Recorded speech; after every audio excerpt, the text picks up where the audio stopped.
Good morning, good afternoon, and good evening to all of you. Welcome to this closing plenary of the Jobs Reset Summit, a call to action for resetting the social contract. I'm Sadia Zahidi from the World Economic Forum. Welcome to all of you.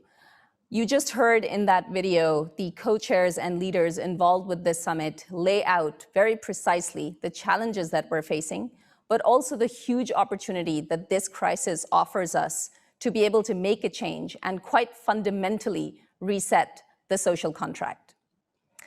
Now, I have the great pleasure of having with us our founder and executive chairman and 4 global shapers that I will introduce shortly.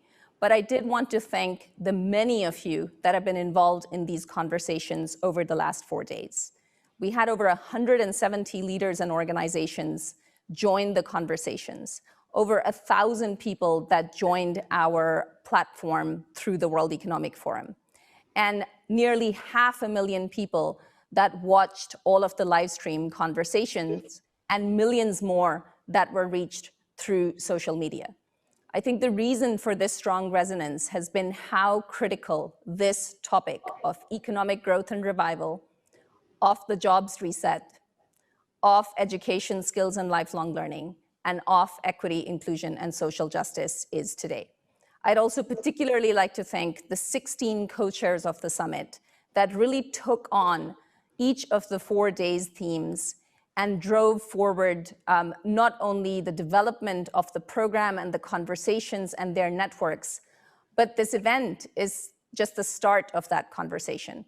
They will be carrying forward a number of these initiatives with us and helping create that better vision and better outcomes for the economy, for jobs, for skills, and for equity. Now, for today, we want to try to do something that is an almost impossible task, which is bring home 4 days of conversations and start talking about what might be the highlights, the priorities, and then, of course, the key features of this new social contract. I'm going to very briefly introduce the panelists. Klaus Schwab is founder and executive chairman of the World Economic Forum. Welcome, Professor Schwab. Thank you. And then we have 4 global shapers. The shapers are a community of young people under the age of 30 in 400 city hubs, even more, 400 and counting around the world. And we're joined by Jumi from Nigeria, Letty from Mexico, Parv from Chicago, and Panos from Greece. Now, I know that they're all in different locations at the moment, but I'm giving you their country of origin, and I'm addressing them with their nicknames. You should absolutely go and take a look at their very illustrious biographies. Professor Schwab, I'm going to turn it over to you first. What were your key highlights, takeaways, and priorities from the last 4 days of discussions? Thank you very much, Sadia. I have 3 major takeaways. First, the World Economic Forum is now very much engaged into this initiative of shaping a great reset for the post-corona era. And of course, the objective of this reset is to make the world more resilient, more sustainable, and also more fair and more inclusive. Now, in order to make the world more fair and inclusive, I think the key word is jobs. And here I have learned during the summit many aspects of how we should approach, let's say, the creation of skills for tomorrow and so on. But the second for me, major element was we need to address this issue, not just in terms of what policies, what we need, but also in terms of changing our mindset. And here, what is at the forefront is to create a new model, a new concept, a new definition of capitalism. Capitalism in the old definition comprises only financial capital, but actually human and social capital is and of course, natural capital is as important as financial capital. And for me, This means to enhance even our steps, our important steps we are undertaking, to have business leaders accepting to report on the ESGs. But one of the highlights for me was the launch of the dashboard for a new economy, because it means that governments should also be measured and judged not only in terms of GDP growth, but on the basis of the 4 Ps, prosperity, people, planet, and principles for good governance. And finally, in all the sessions, that's my third conclusion, practically in every session, it was evident how much public-private cooperation is needed. So all those issues cannot be solved by governments, business, or civil society alone. We need collaborative efforts, and I'm very happy that we have 4 global shapers, because it's your world which we are discussing here, and to integrate you into this Great Reset initiative is absolutely essential. Back to you, Sadia. Thank you very much. Jimmy, Professor Schwab just referred to this idea of broadening out beyond GDP and ensuring that as we head towards an economic revival, we are not relying only on the metrics of the past. Now, I know you were following closely the discussions on day 1 on economic growth, revival, and transformation. Share with us your highlights and your key priorities moving forward. Thank you, Sadia. I think You need sound.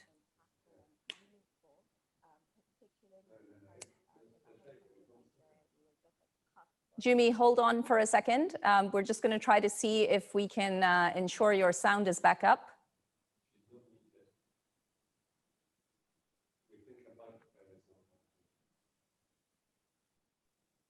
Okay, we're going to let our tech team work with you on ensuring that your sound is back on. It might be an issue with the headset.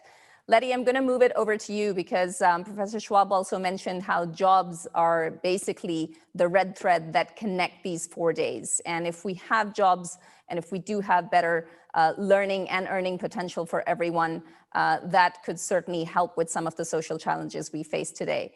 So let me come over to you, and if you could share with me your highlights and your key priorities from day 2, and then I'm going to come back to you, Jumi. Thank you so much, Sadia, and thanks everyone for joining.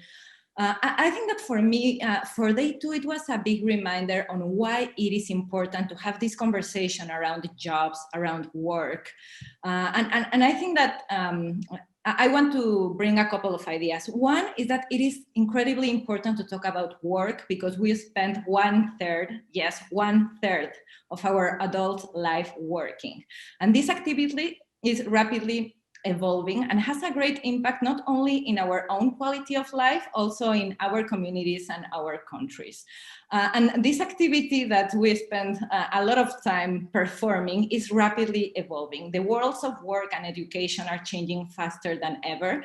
And I think that one of my key takeaways from the second day is that there are multiple forces shaping this change. One of them is, of course, technology. When we talk about the evolution of work, the future of work, we tend to think about technology immediately, but there are also other forces. For instance, Linda Granton talked about how life expectancy is growing and how we have many demographic changes that are also changing the nature of work. We talked about climate change and migration as forces that are also shaping the world of work, and the intersection in these two topics, climate refugees that should also have decent and good job opportunities. And finally, COVID as another imminent force that has shaped how we work.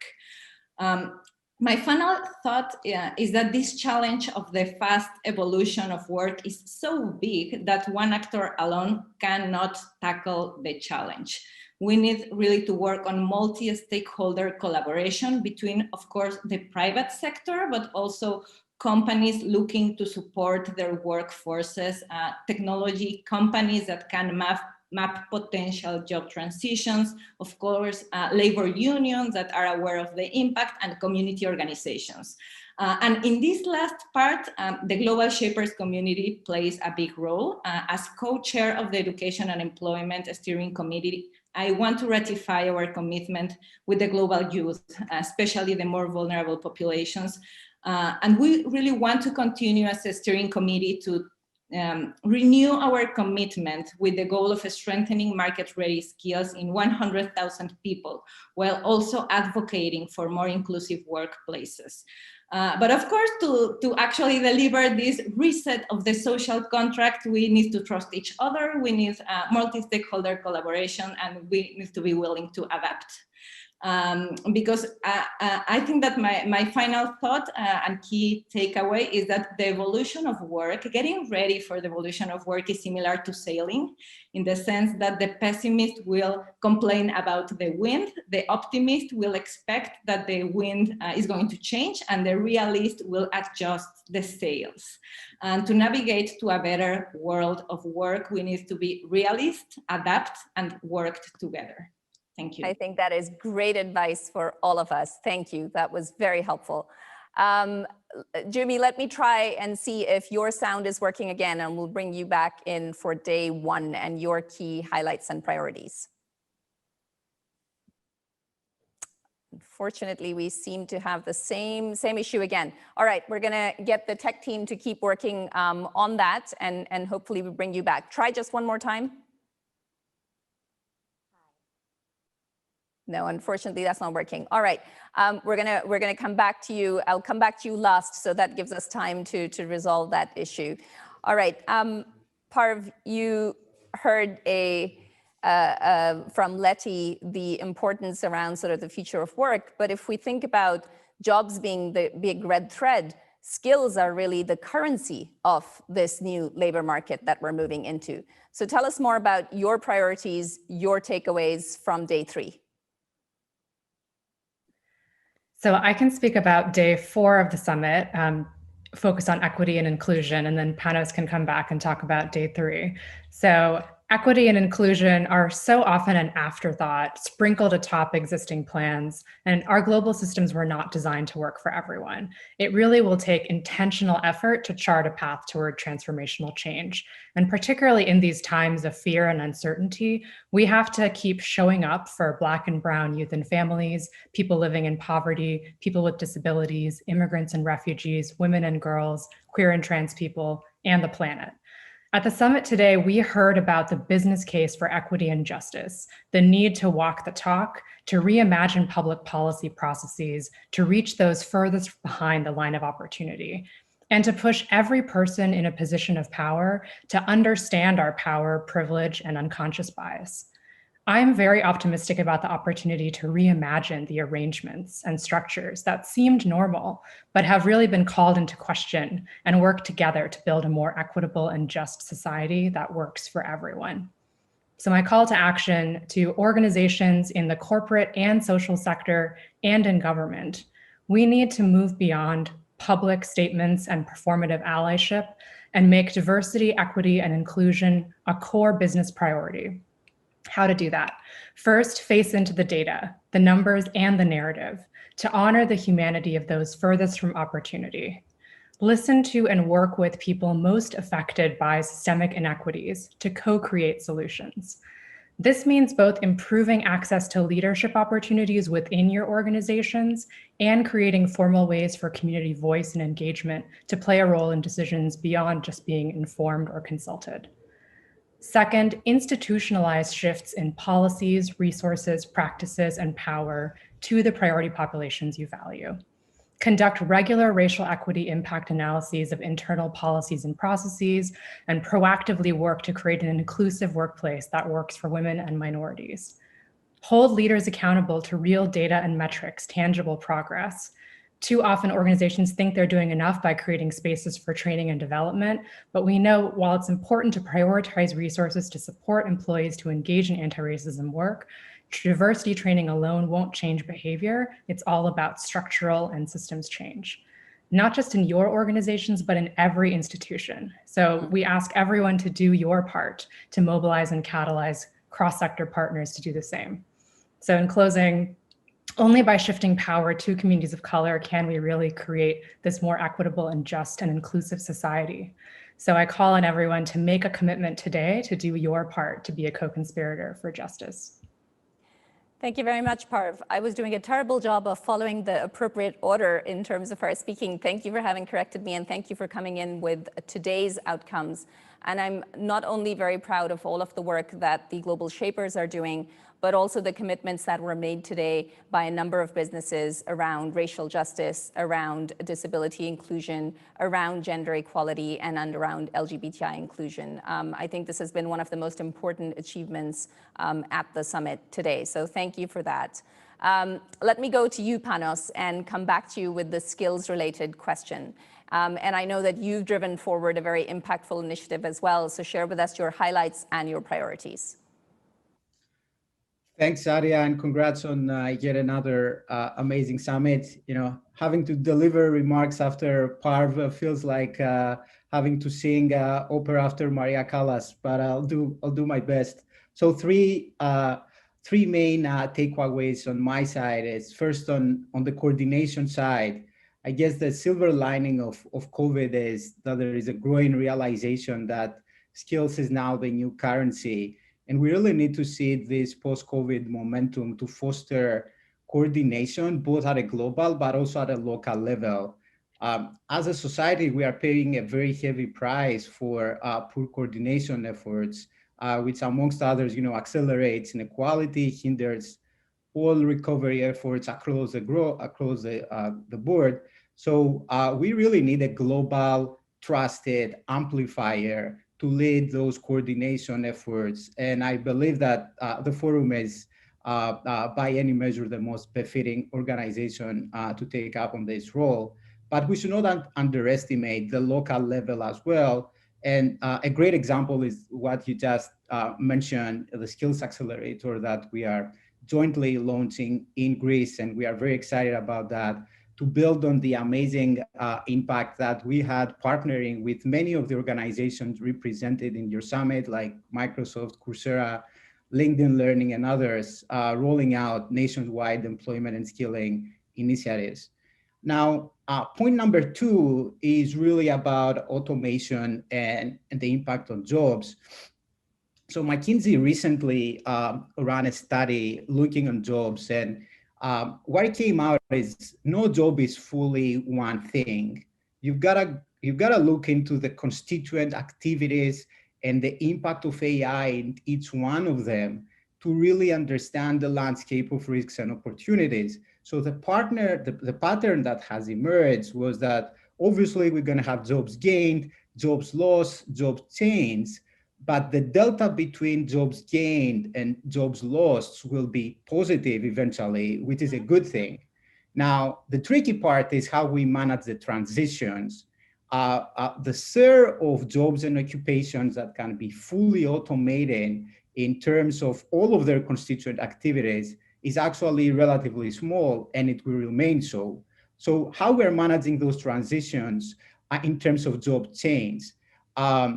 Here at Stanford Institute for Human-Centered AI, we do a lot of research on how to design those new generation of deep technologies, having human at the center. So design those technologies to augment and complement versus replace humans, in particular, given the 100 million or something new tech jobs projected to be needed, as your team announced yesterday. Third point and final on my side is really about empathy. So in those very trying times, whereas institutional alignment and action is of course critical, we should not forget of the importance of empathy, and not only as a soft skills. Little acts of kindness can literally change people's lives, as we've seen again and again with 3 Generation in Greece. I can't help but mention my former professor at the business school and renowned philanthropist, Laura Andreessen, who used to say that each one of us can be an individual philanthropist. We just need to pick our currency, whether it's capital, time, whatever sort of resources. So make no mistake, wherever you live, there is a civil society organization out there that needs you. We are talking about skills. We've seen again and again across the world that the lack of social capital is a huge barrier to opportunity, in particular for youth. So whatever time you have available, please reach out, mentor someone, help them to reskill, upskill themselves, teach them something, help them to elevate their status. At the end of the day, beyond all this technical conversation on skills and jobs, we shall never forget that fundamentally, we rise by lifting others. So it's not about the future of work in abstract technical terms, but most critically about the future of workers and the work of the future. Back to you, Sadia. Thank you, Panos. Thank you. A very critical reminder that skills are both technical and human and really are only going to be transferable if we are all speaking to each other, collaborating with each other. This is not just about a technical download of skills. So thank you for that. Jumi, let me try one more time. I really hope that we can now hear you. I hope you can too. Yes, we can. Fantastic. Excellent. Thank you so much. And I'm really grateful for this opportunity. I think I want to start by saying that the theme of, or the topic of economic growth, revival, and transformation really hit home for me, particularly at this time in my home country of Nigeria, where we are experiencing, as the rest of the world, a healthcare shock, an economic shock, but also a social upheaval, where we have young people who are protesting for their right to end police brutality, but also to see better governance, and who really just want inclusive and sustainable economic growth and revival. And so the urgency of this summit really is not lost on me. From the day one, one of the major points that I took home was that the direction of our vision is key. And that's because we will head in the direction of our vision. And so when we begin to think of ideas that were expressed, such as the concept of net zero on unemployment as the direction that corporates can envision as they look at ESG investing, so environmental, social, and corporate governance.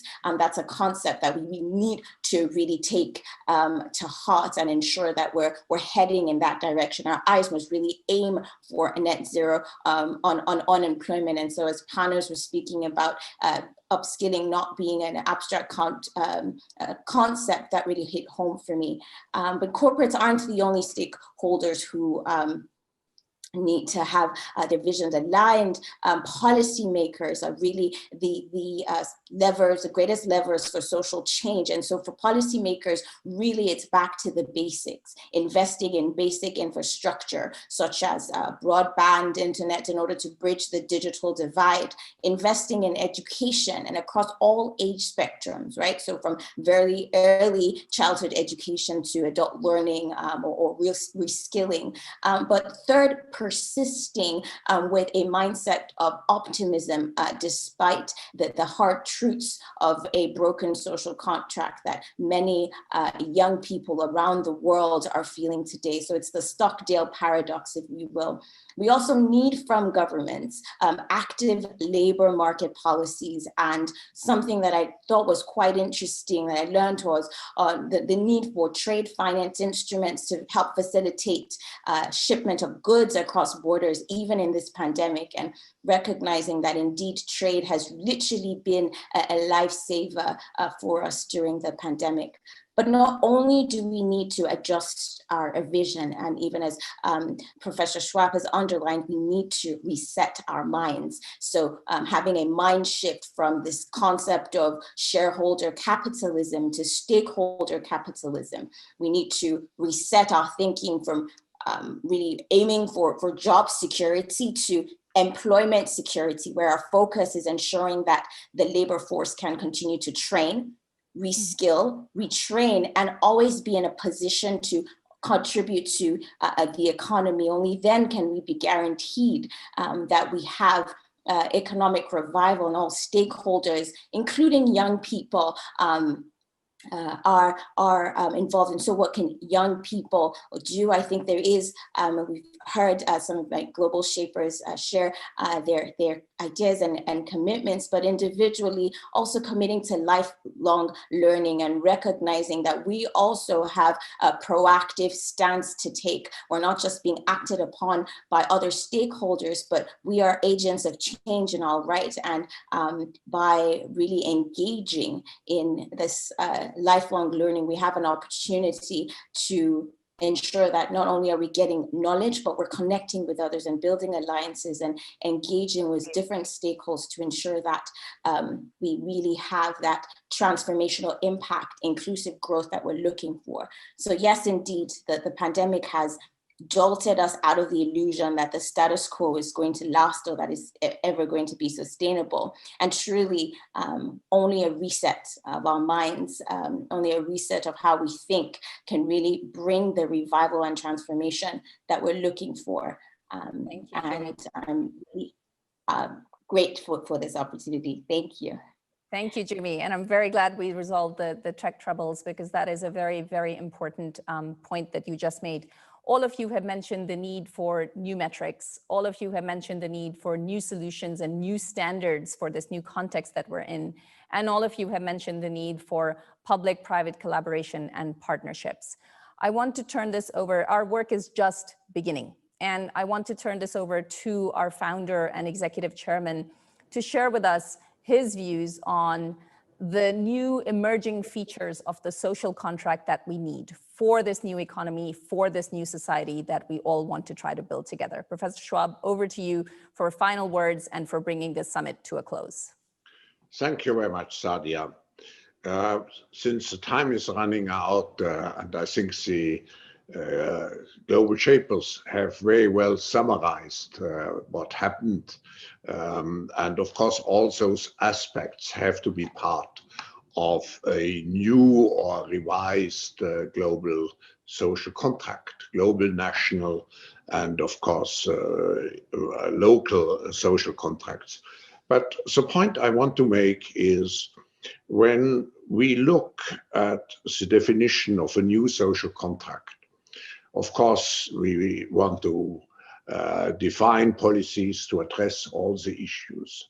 But what is important for me, if I look particularly at the impact of the fourth industrial revolution, to a certain extent also if I look at the disruptive nature of and the structural change which will follow of COVID, I think we should use this social contract as an expression of the transition of one world to another world. When we look back, we are still living in the age, to a certain extent, of the first, second, and third industrial revolution. Our life is still determined by production and consumption. But if we look at the rise of, let's say, technologies which will facilitate work, which will take over work, not replace us, I think the key narrative which we should have is to move from a society which is built on production and consumption to a society which is built on caring and sharing. I think if we can integrate those two notions into the new social contract, then we really have changed the page, turned the page. And actually, it's needed because the technological forces provide us with this great opportunity to go to a new, and I'm a very, as you see, I'm an optimist. I believe at a better future. I think the history of humankind is going, even if there are setbacks, but from achievement to achievement. And the next achievement should be to build a society of sharing and caring. So let me conclude this summit also by saying it is just a step in a process. And actually, Sadia, you have already lined out what should be the milestones of achievement in the next 3 years, in 21, in 22, and in 23. We will also integrate those discussions into our big reset initiative. So thank you all. You have already given also thanks to the shapers. I would like to join you in appreciating to have you in the final session. I think it's symbolic. Of course, so many people have contributed to the success of this meeting, and I think we can speak about the success looking at the engagement everybody had. But I want to thank you, Sadia, and your team, because 4 days with so many sessions, you have shown not only intellectual leadership with your team, but great passion, because I know this is for you not just one of the many, let's say, challenges. It's for you a passion. It's for you a passion. And I would end because with, let's say, some hiccup in our Nigerian communication, I want to thank also the technical team, because we are now in the age of virtual interaction, and I think they have done a great job to make sure that our interaction was always smooth. So thanks, everybody. You have our commitment. It was mentioned in one of the statements.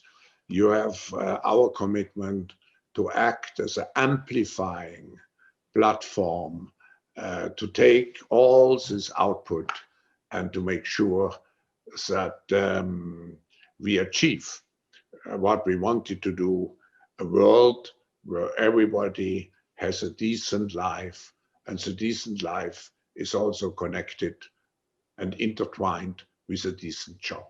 So thank you, and the very best to you all.